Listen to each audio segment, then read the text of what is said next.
What are we doing here? And where are we gonna go? It's like we just woke up one morning, and then it's welcome to the show. Don't ask any questions, just go with the flow. Make as much money as you can, and try your best not to get broke.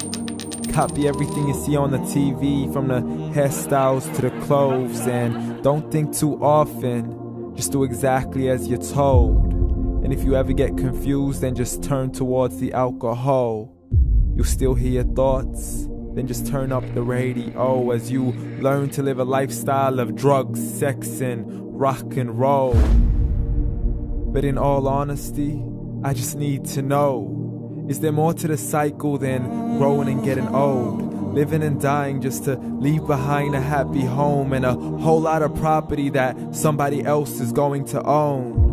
I just really need to know before the casket's closed, 'cause I'm not willing to gamble with my soul, nor am I ready to take any chances. These are just simple life questions, and I'm just searching for some answers.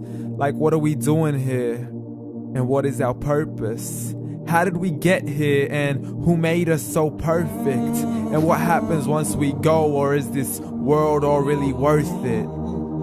Questions we don't answer because apparently we don't really have to. There's no purpose to this life and our existence is merely natural. Then in that case, please let me ask you, did you create yourself, or was it somebody else who had fashioned you?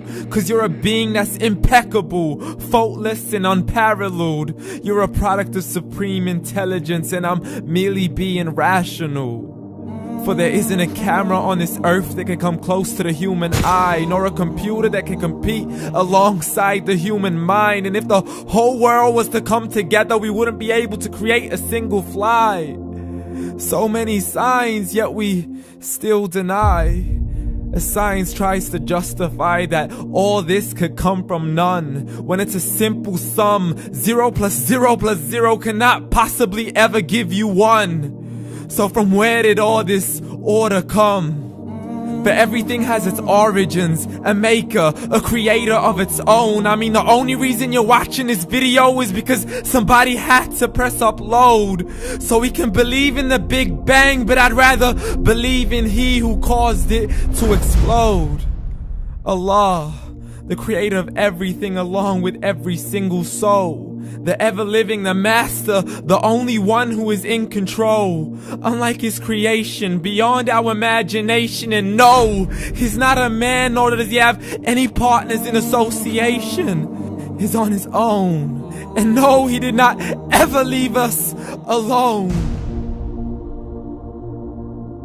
Just like every manufacturer, he left us with an instruction manual.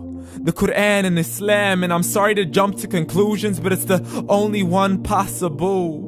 The only definition of God is the one and only supreme being. It's logical, a book with 0 contradictions, with miracles that are both scientific and historical, all revealed over 1400 years ago. Like the detailed description of the human embryo. The descriptions of the human embryo in the Quran cannot be based on scientific knowledge in the 7th century. To the mountains as pegs holding firm the earth below, and the 2 seas that don't mix in a complete separate flow. To the planets in orbit, alternating night and day as they stay in flow. The expansion of the universe and the creation of everything from H2O. To the stories of the past and the preservation of Pharaoh. To identifying the lowest point in the land where Persia defeated Rome. The gushing fluid that created man in the glands between the ribs and the backbone. And not a word has changed, it's still the same. So please explain how all this was known over 1400 years ago. To a man who couldn't read or write as he would recite whatever the angels spoke.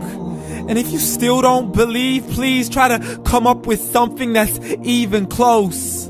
But you can't, so we took God as a mockery and his messengers as a joke. Muhammad could not read or write. How's somebody who can't read or write gonna start a religion? Dismissed his scriptures as legends and tales of the ancient folk, as we live life according to our whims, desires, and hopes. saying this life is the only home we will ever know. We will live then die, then simply turn to bones. YOLO! Correction, after the grass dies, the rain arrives and it regrows, and Allah promises to do the same thing to your very soul and bring you back from your very fingertips to your toes, as the all-seeing supreme being watches us so close, and we are surely being tested in our wealth, our health, and our self, and everything that we've been blessed with. So believe, for we will surely be resurrected and be brought back to our Lord and account for every single deed, as He hands us our books and orders us to read. From the bad to the good and everything in between. You yourself are sufficient for your own accountability, so don't be mad at me. You are the one who thought He wouldn't come back to me. I gave you a whole life long to search after me, but you were busy in all that which was temporary. So read, and glad tidings to all those who believed. And if you disbelieve, read. And don't let that day be the first day you find out what your life really means. Read.